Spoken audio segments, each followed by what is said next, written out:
ద్రోహిణై పౌరమైతిని, పాపినై పరుగులెడితిని, గమ్యమే ఎరుగనైతిని, మారణమే శరణమాయను.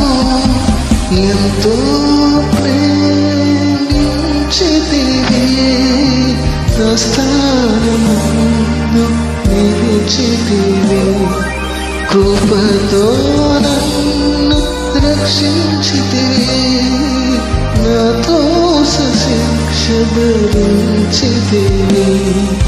నా చెలిమి కోరి నీ కలిమి వేడి, నా చింత చేరావు శ్రీమంతుడా. నా రక్షణ కొరకై ఆ శిక్షను పొంది బలియాగమై